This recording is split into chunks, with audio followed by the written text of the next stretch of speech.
right, here we go. Welcome to this edition of the Showcasing College Baseball podcast, powered by College Recruit Prep. I'm your host, Ross Hawley, and I want to thank you for spending some time with us wherever you might be watching or listening from. If this is your first time with us, welcome. Go give us a follow on our Facebook group page at Showcasing College Baseball, or visit us on the World Wide Web at collegerecruitprep.com. Today's episode is brought to you by Armilla Tech, pioneers in sports communication technology. Imagine a world where every play call is crystal clear, secure, and executed with precision. That's the world Armilla Tech has created. Trusted by top coaches across North America, Armilla Tech's innovative electronic play calling system is transforming how football, baseball, and softball games are being played one play at a time. Visit armillatech.com for more information. Now, on to today's episode and guest. C.J. Beatty. That's it. Look him up. Pay attention to him. Follow him. Because this man is going to make an extremely positive impact on your life. I know he has mine. Here's my conversation with the one and only C.J. Beatty, the baseball motivator. All right, guys. C.J. Beatty. C.J. Beatty. My friend, welcome to the Showcasing College Baseball podcast. How the heck are you, man? Man, I'm doing wonderful. Appreciate it, Ross. You know, anytime you get a chance to, get on a platform and talk about the goods, the greats, the this, the that. I mean, I'm honored, man. So thank you so much for the opportunity. Heck yeah. Hey, I'm going to start this episode of the podcast with this. Sitting here talking to C.J. Beatty. If you don't know who C.J. Beatty is, you're probably living under a stone at this stage of your life.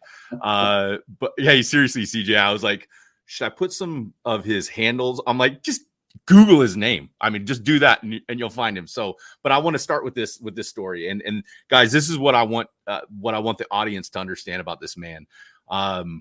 Number one, he's extremely humble, and I consider him a friend. And it's only he and I've only been talking for probably a little over a month. But I want to start with this, and I want to say this.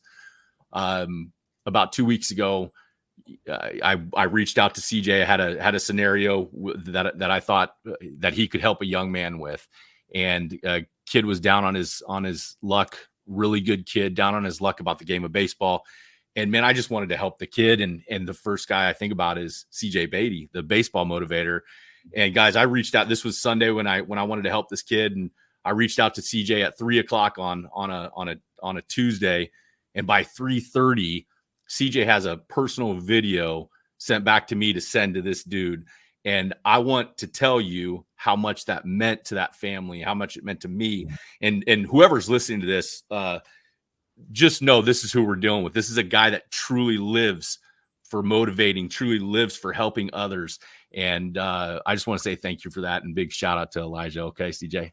Yeah. I mean, that was E-Money, man. My boy Elijah. He's on his way. He's a special kid, and I'm just so glad that it happened the way that it did, because a lot of times people look at adversity as something that if it happens over and over again, then I must be doing something wrong.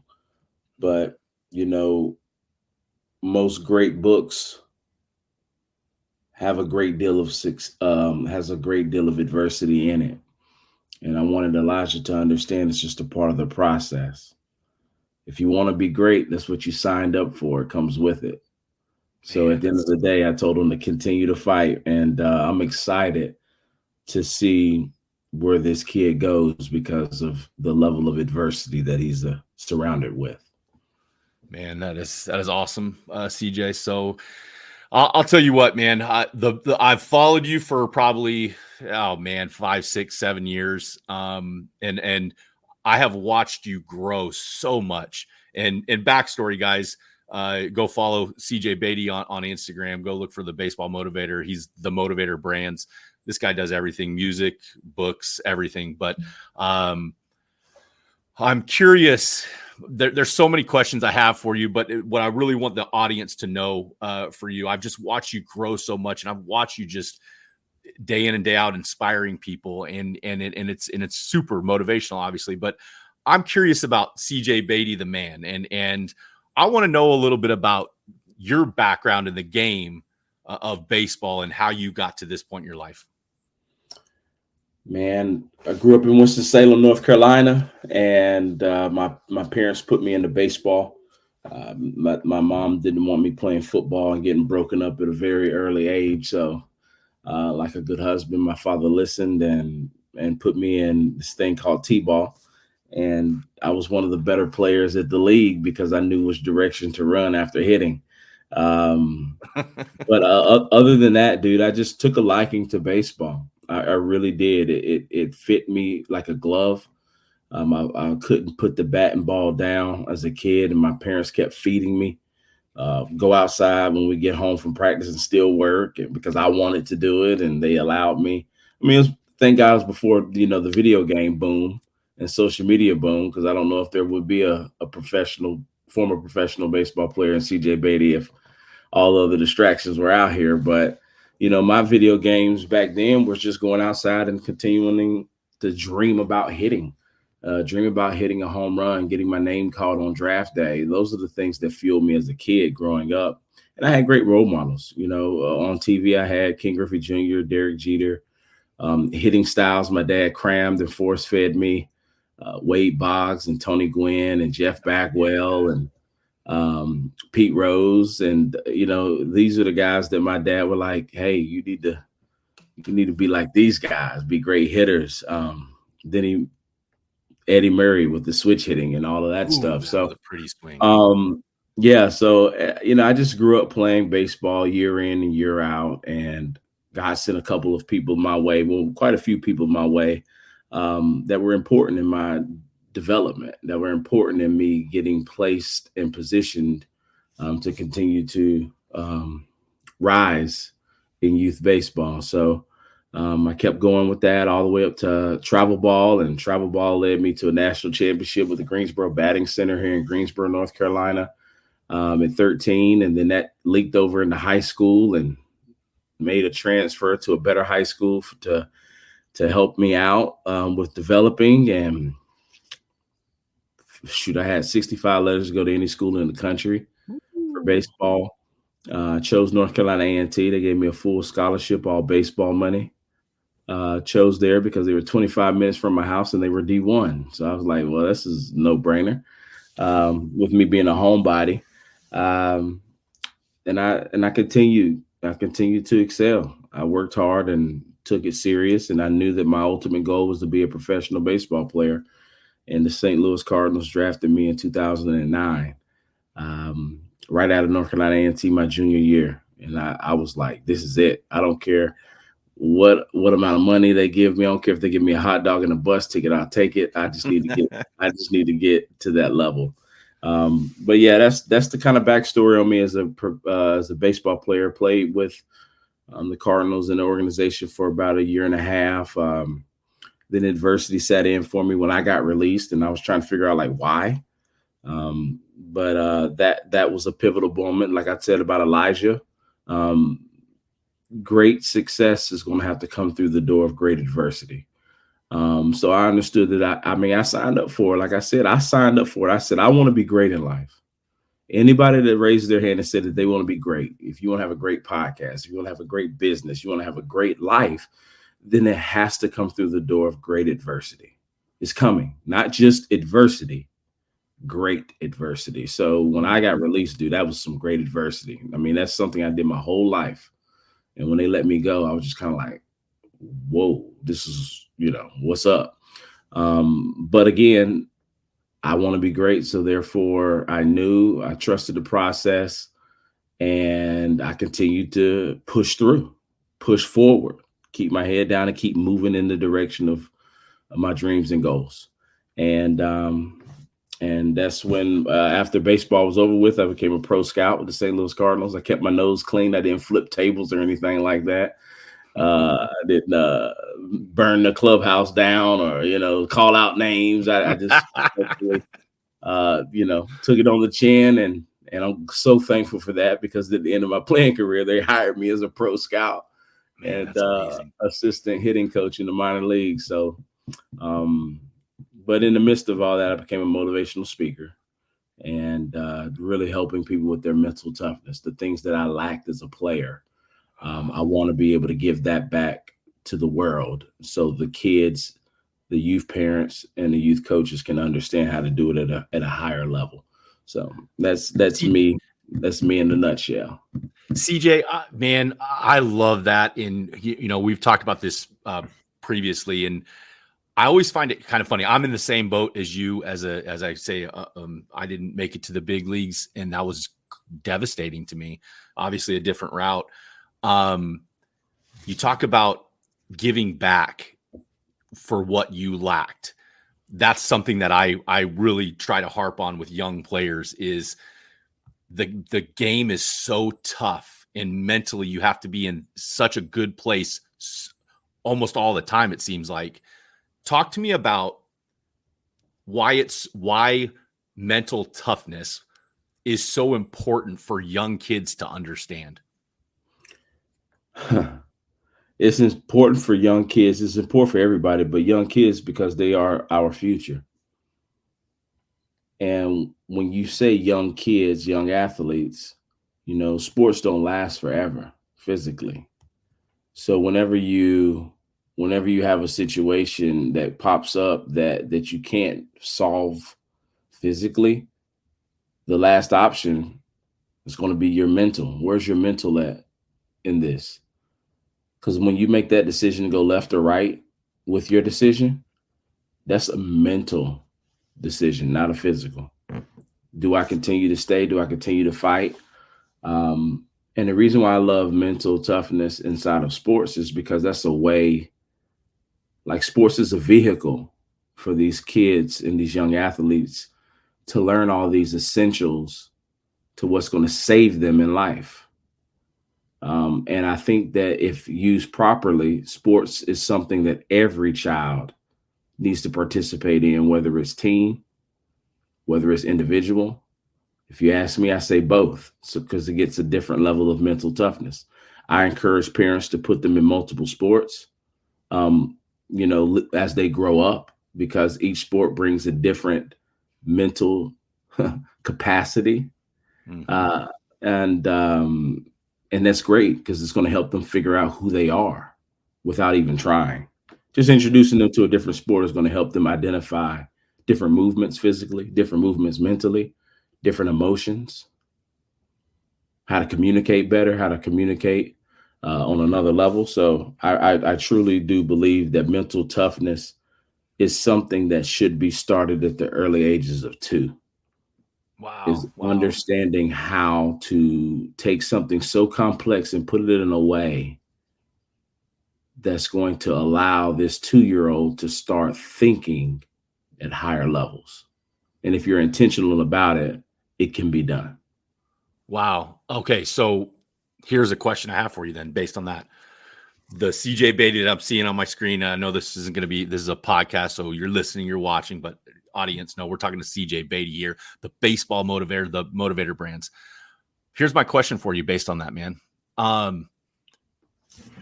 You're sitting here right now, grown man, family.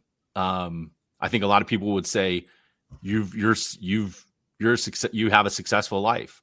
What would you have told yourself when you were going through your hardest struggles as a baseball player? What would you have not necessarily done differently, but what advice would you have given to your younger self? To read more, to journal more. It was one of those things that I thought it was all about throwing the ball the hardest or hitting the ball the farthest. I didn't know how to really process whenever I would make mistakes, other than I'll try harder next time or I'll show up early tomorrow at practice. But I didn't have a plan at practice. It was just showing up. I had that showing up part down. But the mental toughness side of it is, what are we going to do? What's the plan of attack here? And if I could go back and tell my younger self that, it would just be like, become a student of the game. Like, seriously, CJ, become a student of the game, bro. I'm telling you, it's going to help you out in the long run. You need to be able to read more, ask more questions, understand closed mouths don't get fed. Put your pride to the side and ask questions. Humble yourself. So that's one thing that I know that if I could go back, I would say, bro, start reading ASAP. Start reading yesterday and start taking notes and studying this game. I love it, man. I love it. Talking with CJ Beatty here, the baseball motivator. CJ Beatty is, gosh, guys, he's everywhere. And I want to say this. If you go check out his website, cjbeatty.com, CJ, there's a tagline right when you get onto your website, and it says, change your life. What does that mean to you, man? It's a decision.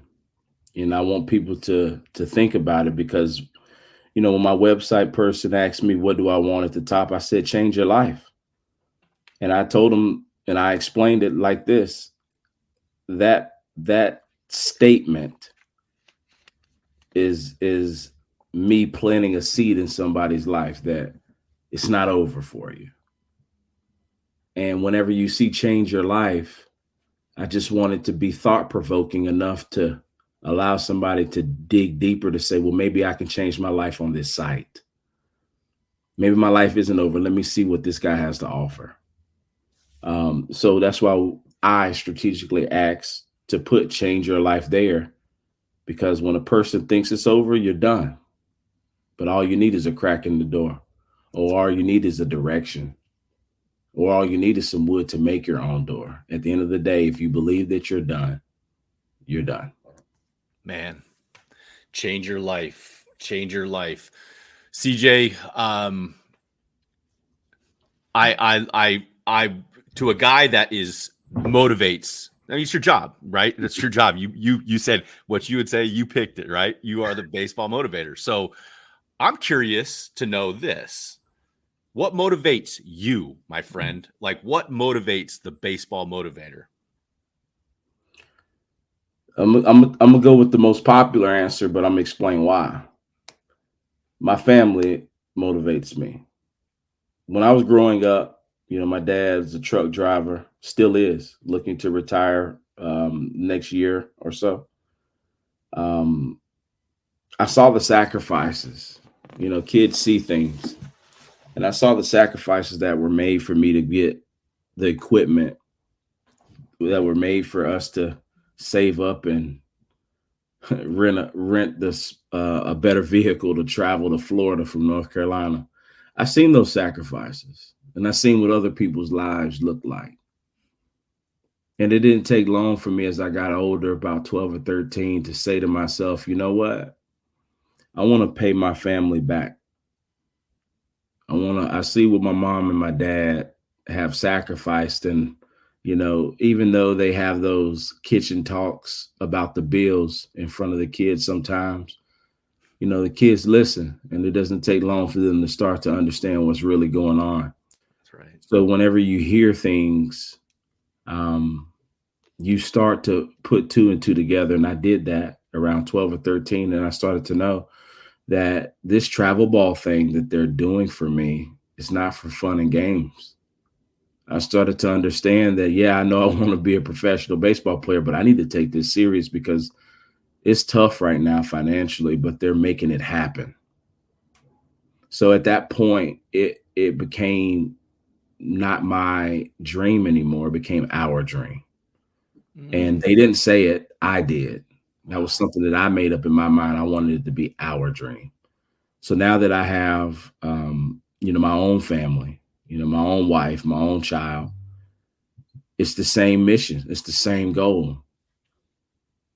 Now it's our dream, and, on a deeper level, of course, that's my front line. But on the secondary, it's my community. It's the community. It's like, it's the people it's the kids that's growing up, that's wanting help. That's what fuels me. That's what motivates me. For me to get to where I'm at today, Ross, somebody had to step in and say, I want to help. Somebody had to step in and say, I see something good in CJ.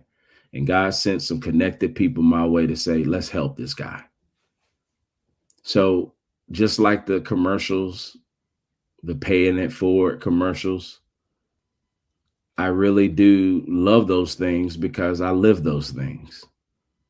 When I see somebody that wants to help, that needs help, that's an up and coming entrepreneur that has an idea, but they don't know where to go. They're excited about it, and I can see their excitement, but I can also see their brand is nowhere near where their excitement is.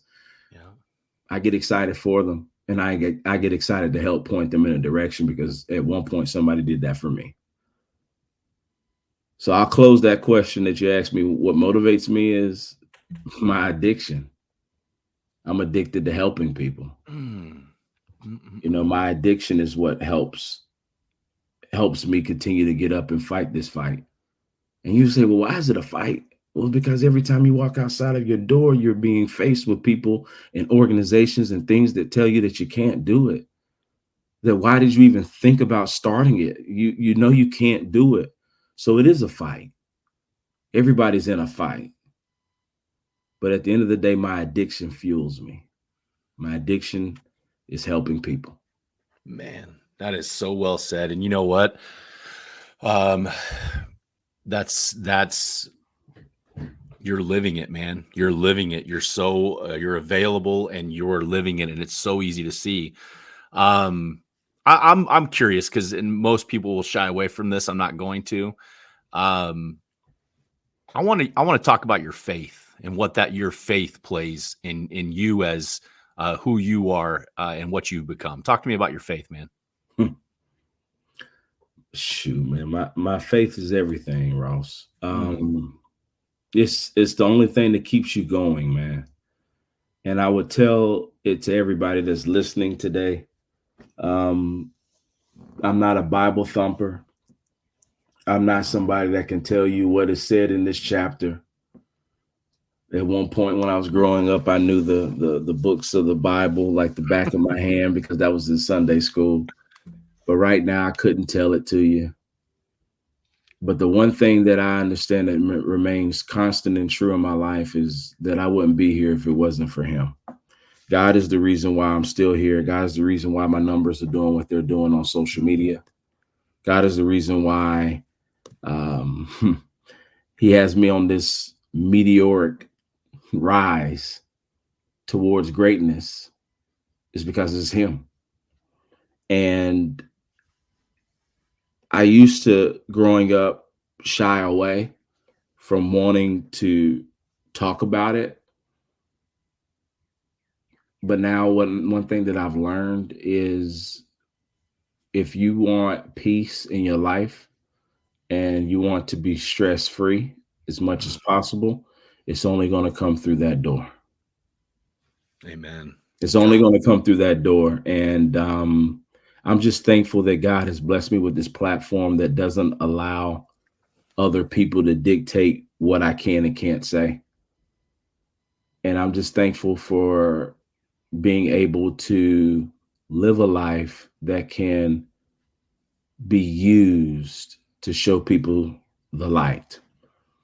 So if you're a person today, a mom, a dad, a coach, a business person, just somebody that's looking for success or peace or stress, a stressful life, a more stressful life, man. If you need that, there's only one door that you can go through.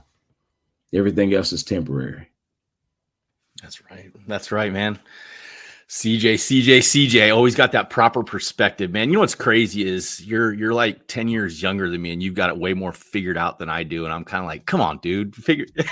But hey, I love it. I love it. Hey, I want to focus on baseball real quick, because man, I know that you've got such a good resume in the game. You've been around the game for so long. You know the game at such a high level. So I'm curious to know, what's the best baseball advice you've ever received? Give me some good baseball advice for the guys out there listening. I don't care if it's the young guys, if it's the high schoolers grinding, maybe it's the college kid that's sitting on the bench right now.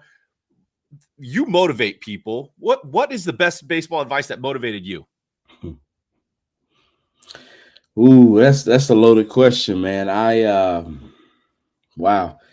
I would say the first thing that jumped out of my mind, I would say from a coaching perspective, which goes down into playing too, but from a coaching perspective, Willie McGee of the St. Louis Cardinals, he pulled me to the side one day and told me to learn how to chew the meat and spit the fat. Ooh. And I was like, huh? He said, yeah, you got to learn how to chew the meat and spit the fat. And he went on to explain it by saying, I know you want to take over the world in the most positive way, but sometimes the wisest person doesn't say anything at all. You need to learn how to listen to everybody. If somebody wants to give you advice, you listen to everybody. And he says, and I said, well, wait a minute. Everybody, what if they're not qualified? And he says, it doesn't matter. Listen to everybody. Because 90% of what that person may tell you might not work for you or might just be totally crazy. But that 10% could save your life or make you your next million. And when he told me that, it really opened up my perspective to I am relentless when it comes to listening to people share what they have to say. Because you never know what they might tell you, that might teach you, that might introduce you, that might connect you. So I took a lot from that as a coach. And I think players need to understand this, and parents need to understand that model too. Chew the meat, spit the fat, is because too many times we get locked in on, oh, this is my trainer. I only hit with him. Yep. This is my pitching coach. I only pitch with him. Yep. I only train with this speed and agility guy. I don't want to train with nobody else. This is my guy. I think that's the wrong way of looking at things. You can have your main people, but it's no problem to get feedback and advice from other people. And when you can start to open up like that as a player, golly, going back, Ross, saying what I would have done differently, I would have trained with more people. I would have asked more questions. If Ross was working out there, hey, man, can I come out there and throw with you? Hey, Ross, how do you, like, I know how I do it, but how do you increase arm speed, arm strength? What do you do? Because you could share something with me that I didn't think of that could give me some more miles per hour that could put a scout in my direction.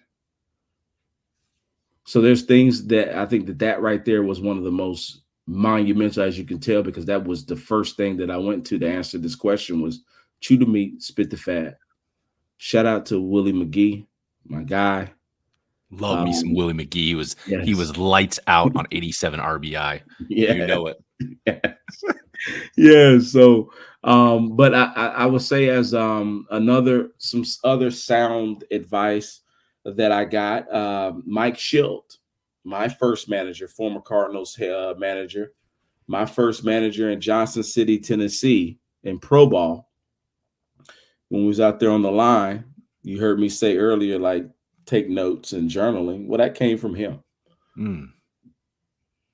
I mean, sure enough, before I got to spring training to hear from Albert Pujols, Adam Wainwright, and Yachty, and Tony La Russa, before we heard from all of those greats, the first interaction I had with mental toughness was Mike Shildt on the left field line, welcoming all the new draftees to the Cardinals organization. After he said welcome, he said, the first thing I want to tell you is if you can keep a sound journal, you will make it to AA. Wow. I mean, here we are in rookie ball. Wow. And he threw out a guarantee. Dang. And it was crazy because I kept, let's say, a 3/4 journal. Like I started out on fire, but towards the end, it kind of got a little like a New Year's resolution. You know what happened? Well, I had a 3/4 career with the Cardinals. Wow. Where did I stop? High A. Wow. And when I look back, and did I follow through with what he said? Nah, kind of. Well, that's why I kind of got there. Wow. I'll tell you what, man. Why is it just with us, like baseball players? I look back at myself and I'm like, ego. You know how many times I've hurt myself more because I wouldn't just ask for help. And that's what I would want to tell young guys listening to you. Something that I wish I hope that I can impart on this younger generation is raise your hand. This is not this is not an ego contest. Ask for help. You don't have to be the smartest guy in the room. You don't have to be the toughest guy in the room. You don't have to be that dude. Like, what are your goals? And make sure that your actions are aligning with your goals. I just talk to me. What happens in your life when your ego goes away? Well, I think let's back it up a little bit and see, like, why did we choose the path of ego? It's because of the old saying, 90% of Americans, if not 95% of Americans, are broke. And you'll be like, well, what do you mean by broke? Well, let me drop this on you, this stat. That stat comes back about 10 years ago. That stat came out explaining that if as a household you make under six figures as a household, that's considered broke in America. Dang. And 90 to 95% of people, I'm sure, has went up because of cost of living. So if that's considered broke, then what are the other 5 to 10 percenters doing differently? Well, they're thinking differently. The 90% are the ones that are out here coaching our kids. Wow. And typically, whenever you are broke financially, in most cases, not all, because there's some successful people, extremely successful people that are janitors that work lower salaries. That's what they wanted to do. So therefore, they are an extreme success. Any person that achieves a goal is a success. So I'm not frowning on anybody that doesn't make a lot of money. And that does not mean that that I'm condoning any of that type of bulliness or craziness. Yep. But I'm making this point because I need people to understand that egos is something that is taught. You're not born with it. And if somebody's not going to raise their hand and step up to say that's not the way, then it's going to continue like a disease and spread. Boy, oh boy. So Ross, it's not your fault that you grew up like that. It's not my fault that I grew up without mental toughness. It's the world we live in. That's a fact. That's a fact. And it's, you know what I'm saying? It's the world we live in. So therefore, how do we change that? It's just like anything else in change. Racism will always be there. It'll never be non-existent, but we can be better with it. We can raise the awareness of it. So what did I do? It's like, what are you doing? What am I doing to help flatten the curve when it comes to egos? Well, I created a baseball and softball and golf motivator brands where we can learn from somebody that's teaching people how to let go of the egos and how it's going to cost you. Instead of saying what we didn't have, what are we doing about it? And I see it now in your podcast. You're giving people a platform to learn how egos is not the way. Amen.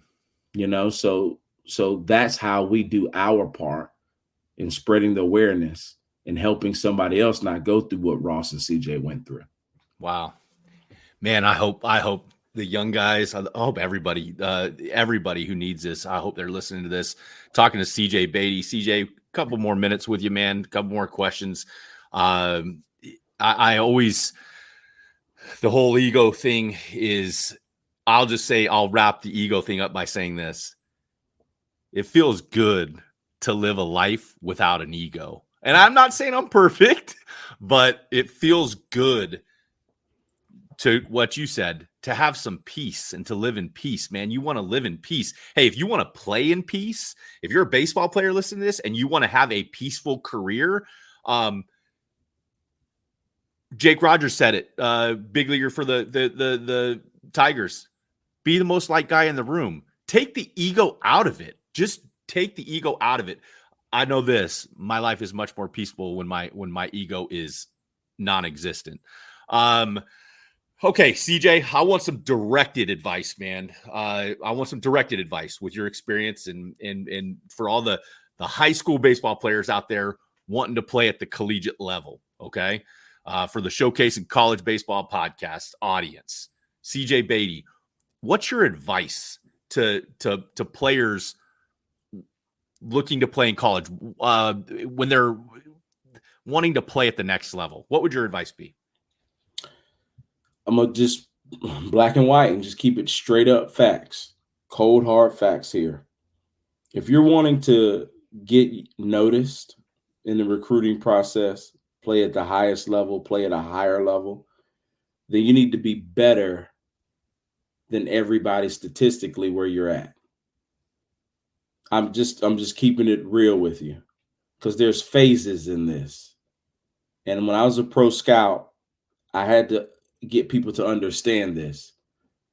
Oh man, he's a piece of work, man. This guy right here is a scumbag. He's this, he's that. Well, I tell you what, if the boy throws 90 plus and he's got some intangibles, I'm at least going to give him a look and I might give him a shot. Now, what he does when he gets the shot is on him. So what I'm trying to tell people that is not that you don't need to be a great teammate, but if you do want to play at a higher level, the highest level possible, if you do want to go play ball in college at any level, especially at the D1 level, if you do want to go play at higher levels of anything, then it's time for you to say, I got to lead in some offensive categories. I can't just be top 5 on my team and expect I'm going D1. I can't say I want to play for LSU. And when I look on as a scout, when I look for your name in batting average or home runs or doubles or triples or stolen bases or ERA, strikeouts per walks, all these things that I'm looking for to see your name and your name is not even there, then no, it's time for you to be able to have some type of a adjustment. I'm not saying that you'll never get there, but we got to have some real talks and some real conversations with these players, because if you want to go anywhere, stats don't lie. Gosh. Woo-wee. Your stats are not there, then you shouldn't think that you're going to be there. I love it. I love that. And I just think as a former coach, CJ, I think of so many situations, conversations that I would have, and just all off the top of my head, I'm thinking, your son's in the 7 hole in high school.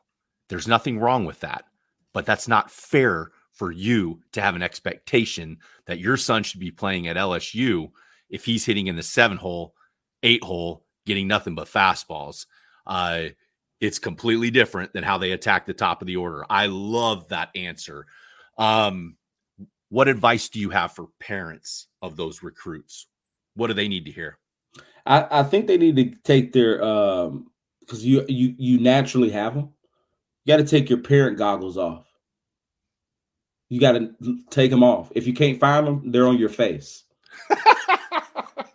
Take the parent goggles off and go get some unbiased opinions on your child. Don't go to his hitting coach and ask, where do you think? You need to take the video to somebody that doesn't know your son, that might be a recruiter. And so they can give you an unbiased opinion about where they think your child should be placed or where they think that your child should enter into the discussion of college ranks. I think that that's the best thing to do. Get some unbiased opinion. Now, listen, one of the things that I am so thankful that I changed up, and I'm going to teach it to my daughter, and I'm going to teach it everywhere I go, is I don't want people to run away from constructive criticism. I don't want people to run away from constructive criticism. I want them to run towards it. If a lot of people keep telling you, hey, man, you're not good. If a lot of different people say you're not good, then most likely you're not good. For example, if a lot of different people say that your breath stinks, you can't just keep walking around not doing something about it. Like at some point, you got to be like, dude, like this guy don't know who I am, and he's telling me my breath stink. It must stink. So you need to go get some unbiased opinions about your child's game and start there.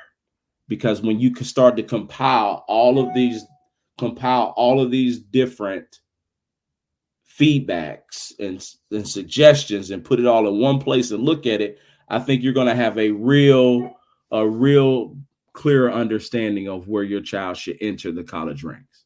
Man, CJ, that is brilliant. And it's such beautiful advice. You know what I'm a big advocate of is it's not about where you can't play, but when you go get that unbiased feedback, if we're being honest, I mean, if you're a parent that truly wants to help your kid, you should be asking for that advice, because it's not about where you can't play. It's about where you can play. And the feedback, the constructive criticism, it's meant to be constructive. Just because you don't play baseball at a Division I school doesn't mean your career is over and that you can't have a successful career and that you can't enjoy your time. And we know this post everything, the relationships, the people, the networking, what you do with the rest of your life based on where you went to school. That's what matters. Who cares if it's Division I, Division II, Division III, whatever it is. That is such solid advice to bring in that unbiased, objective opinions. CJ, talking with CJ Beatty here. We're gonna close this up here, CJ. Number one, I want to say thank you. Appreciate you, man, and just keep doing your thing. I love watching you. Motivate me. You motivate more people than you'll ever even know. So that's the first thing. Second thing, I just want to say this. We'll finish up. Give us some final words for our audience today. I would say thank God for your haters. Yeah. Thank God for them. Bless their hearts. At the end of the day, man, you know, keep working hard and keep giving people things to hate on. You know, a lot of people people do not hate on people or things that they don't want or want to be like. I'm not going to sit right here and hate on something that I'm like, man, I don't want to do that. Well, why would I hate on? I'm only going to hate on things that I wish I had. That's right. So if you find yourself being a hater, I just told you about yourself. Stop it. But if you have them, be thankful for them, because that means you're doing something right. Keep pushing for greatness. Thank you, Ross, for this opportunity. And everybody that has listened in, please follow me. We got some amazing things coming out, and please share the information, because by sharing, you're helping me impact more and more people. CJ Beatty, one of the greats. Thank you, my friend. We'll see you soon, okay? Thank you. Again, I want to thank CJ Beatty for taking some time to talk with us today. Go give him a follow on Instagram at CJBeatty44, or just Google him. I promise you will find him. I'm your host, Ross Ollie, and on behalf of Showcasing College Baseball, I want to thank you for listening. Be sure to follow the Showcasing College Baseball group page on Facebook, or visit us at collegerecruitprep.com for more of our podcasts and content. We will see you next time.